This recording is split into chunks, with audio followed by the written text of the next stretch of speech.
Hello, everybody, and welcome to 30 Minute Thrive, your go-to podcast for anything and everything HR, powered by MRA, the Management Association. Looking to stay on top of the ever-changing world of HR? MRA has got you covered. We'll be the first to tell you what's hot and what's not. I'm your host, Sophie Bowler, and we are so glad you're here. Now it's time to thrive. Welcome to this episode of 30 Minute Thrive. We're happy you're here, and I'm excited to talk about training to win today with Mike Connell. He's our learning and development instructor here at MRA. And if you aren't familiar with Mike, he has over 30 years of professional experience and has been an entrepreneur and manager in manufacturing, banking and asset management, real estate, franchise restaurants, and power sports dealerships.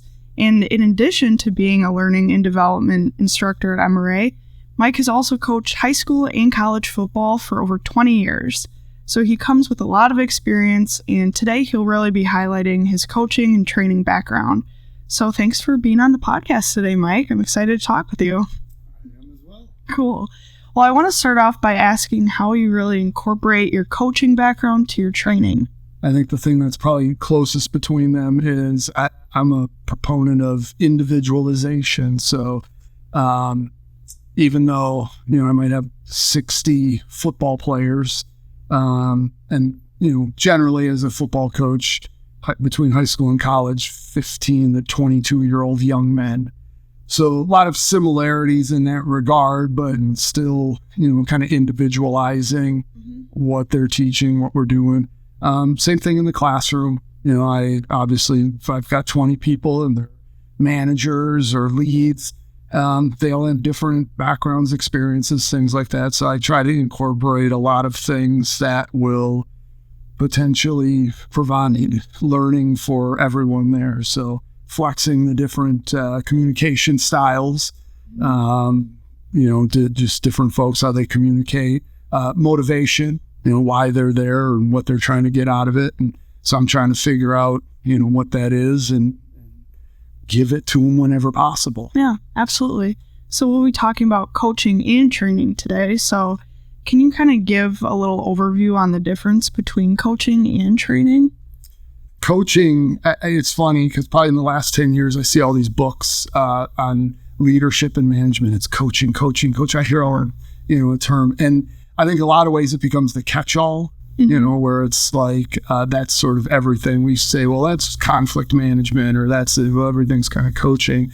I would say probably the biggest commonality in the way I view them is, whether it's coaching or training, it's making someone better.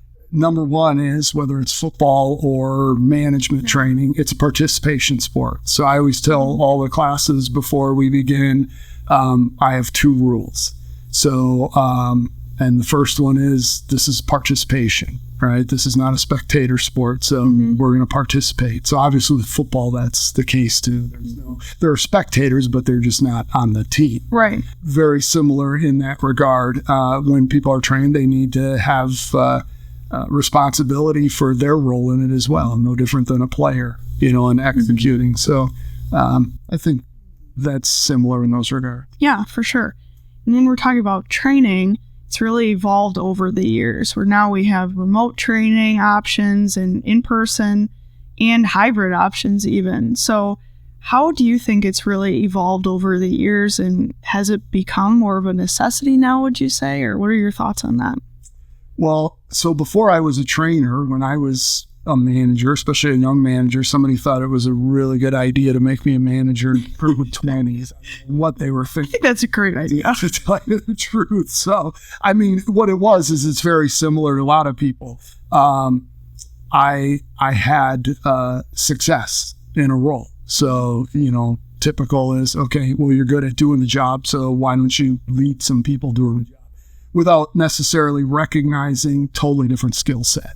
Right? Leading people versus, I was good at selling. I was good at, some of the things I did there. And so I think as far as training and evolving and that, I've been a trainer here for 5 years. And so, we just went through COVID. So obviously there was some evolution there. We were essentially a 99.9% in-person training operation to going 100% virtual.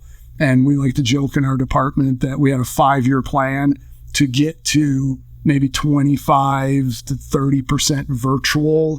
And the 5-year plan became a 5-week plan, and it went 100%. So I would say that was obviously a big thing. But I think even prior to that and over the years, I was always, I would say, like a learning junkie. That was something I learned from my dad. He was the most unbelievable self-taught person I've ever. I mean, he was always just learning and open to that. And he was a self-taught engineer, which is not very typical. And he was an entrepreneur, and his dad wasn't a business owner or anything, so he had to learn a lot of that.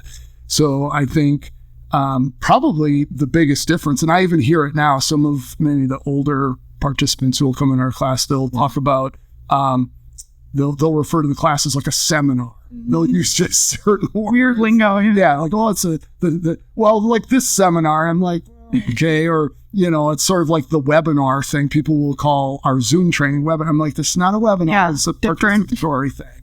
So I think a lot of it is people are used to more in the past, maybe a little bit more of the seminar thing where there was a spectator element, and that's not our brand. We don't, adult learning methodology, right? You involve the learner. So I think I would have loved a lot more of that. I got value over the years in the training. I did get several things that I actually teach now that we teach here at MRA are things that I learned, from folks a long time ago. But I think it's a little different how we've gone about it.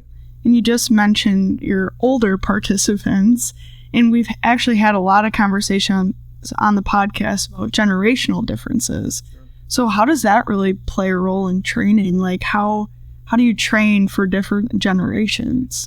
I like to say with generations, if you actually lay out everything that we think is generational, and I used to do this activity in class when we had a class where we would kind of teach specifically on generations, and people would go around and they would write things they think of with different generations on flip charts. And then I would have them go back around and I would say, I want you to mark next to each one what's actually what you think is a true generational difference versus maturity. And not maturity and immature versus mature, but just like time on the earth. Right. Yeah. Maturity, right? Experience and all that. And it was crazy because we would have 75% of the chart would be maturity. Where, that's not really, right. You take like baby boomers, we think of certain things with that when we'd say younger, rebellious, they don't listen to authority and all that. Well, anybody pay attention in the 1960s? There was a lot of stuff of rebellion and that going on. So I think a lot of the stuff we think is generational has more to do with just how much experience. So when people come into the classroom with some of those differences, I think a lot of it is sort of their expectations and experience. And so what I try to do is, number one, just understand. And now it's a little easier for me because I do have a little bit of that shared experience with, folks who've been around for a while. And so I remember the command and control bosses, right? The ones that come in and, I say the because I said so, right? And whereas younger people, that's maybe a little more foreign, right. Used to a little bit more collaborative environments and then, and so just sort of working to, some might say to try to bridge that gap is, I don't really necessarily buy into the old school, new school. We hear that a lot, like the old school, new school.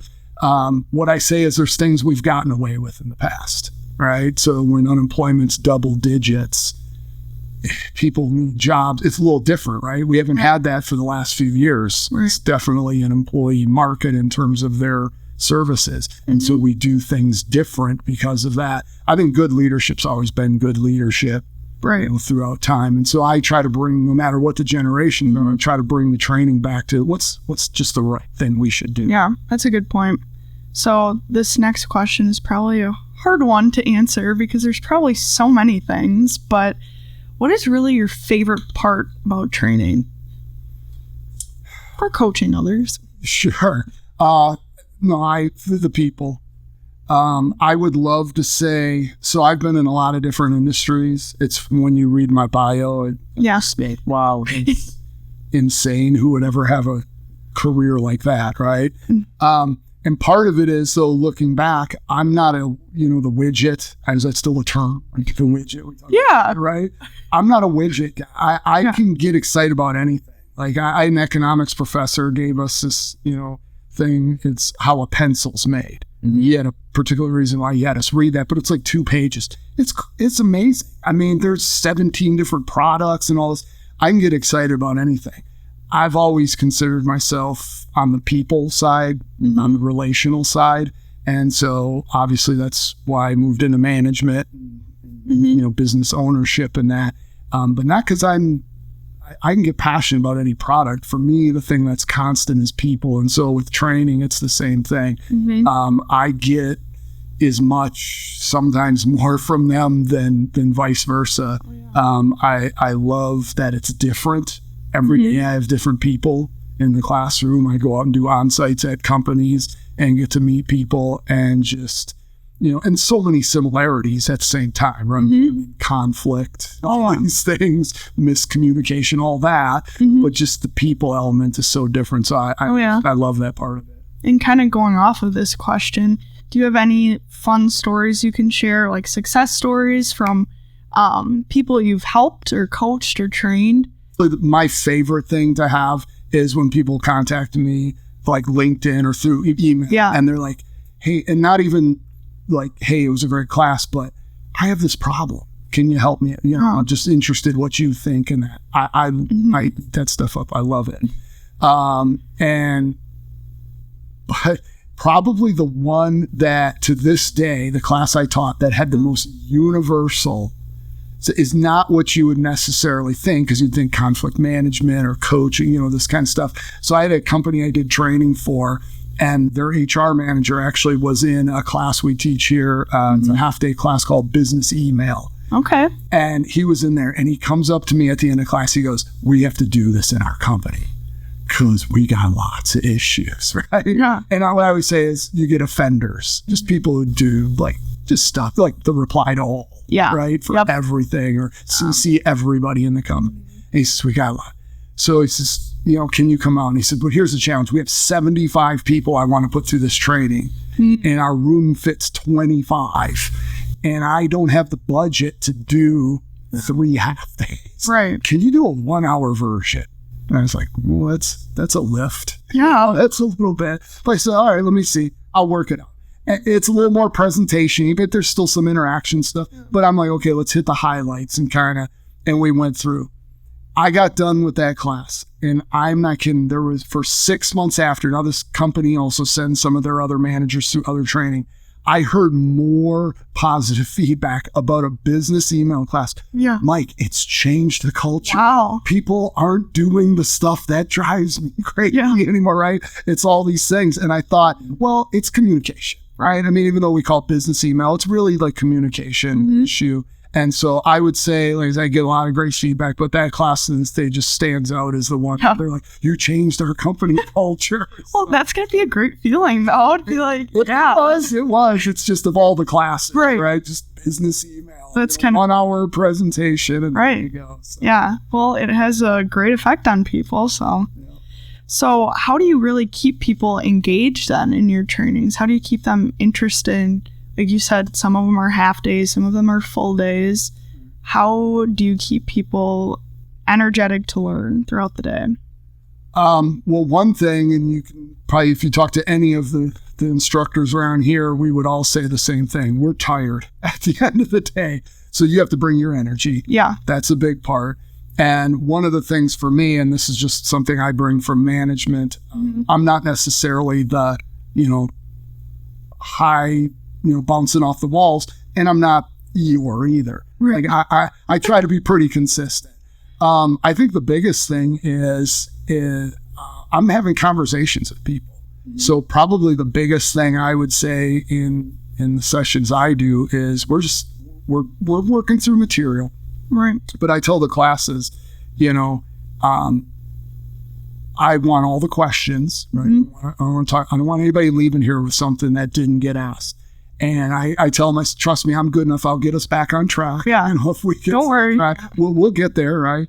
But the biggest thing is, it's interactive. So I'm asking questions, looking for those interaction, those answers.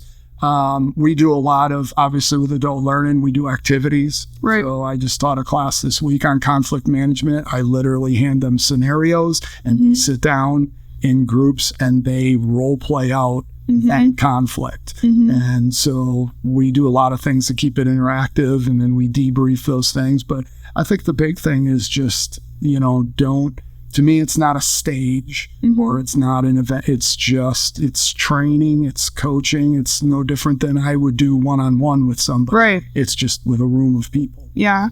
I like the point that you brought up on the participants have to bring their energy too. Like, it's a two-way thing, like if you want to attend a training, you got to be ready for it and do your homework and prepare for it. And if you want to get a good outcome from it. So that's a good point. Well, and they're managing people. So you're not going to sit down and coach one of your employees.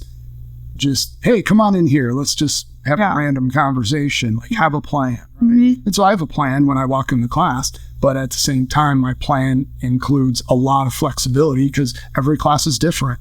And I think people can tell when you have that. People can tell the difference between canned training, and I think that's really MRA's. This is what we do. Our instructor staff is unbelievable. We might teach the same material, but I don't know that we ever teach it exactly the same way because every class is different. So.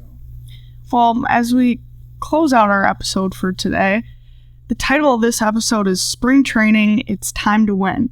So, how would you say that you train to win?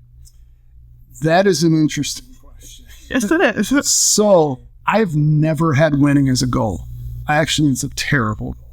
Winning is a result. Training to win, managing to win, whatever our participant, anybody in it, what I tell them is do the things that lead to winning. In football, there are situations where at the end of the game, we lost the game. And I will tell the team, you played a tremendous game. And there are other games where we won by 38 points and I'm not happy because we should have won by 50 because just level and the talent there. I don't ever gauge it on anything but my people, right? So, because I know if I'm a good manager, if I'm a good coach, I know what the levels and abilities of my people are. So sometimes the scoreboard is your worst enemy when it comes to coaching or teaching, because you look up and you're like, hey, we won the game. It's great. And it's like, but does that mean you actually did your best? Right? There's some situations where in football, you're just more talented, right? There's some cases where I've coached employees that are so easy to coach. I've coached those rock stars where it's literally, I could be a semi-terrible manager and they're still going to have success. And then I've had people that took every ounce of every technique and everything that I knew. So for me, if you want to win, if you want to have success, figure out what things you need to do every day that lead to that. And then what happens. And do I believe in KPIs and measurements? Yeah, I was in manufacturing. Clearly, we have to have those. But those measurements should be based off of the things you're doing on a regular basis, not just that thing at the end of the year or the month. So it's just, coach your folks, lead by example, do those things all day, every day that lead to success. And the scoreboard is what the scoreboard is at the end of the day. Oh, well, that's some great advice to end with. So thank you for that. And thank you for being on 30 Minute Thrive today and really sharing your knowledge, your background, your expertise on coaching and training. So if you liked our chat today, make sure to share this episode, leave a comment, review, or rating, and consider joining MRA if you aren't a member already. We have all the resources you need in the show notes below, so take a look at those. And we've also included Mike's bio, email, and LinkedIn profile, so if you want to get in touch with him, I'm sure he'd be happy to connect. Other than that, thanks for tuning in, and we will see you next week. And that wraps up our content for this episode. Be sure to reference the show notes where you can sign up to connect for more podcast updates. Check out other MRA episodes on your favorite podcast platform. And as always, make sure to follow MRA's 30-Minute Thrive so you don't miss out. Thanks for tuning in, and we'll see you next Wednesday to carry on the HR conversation.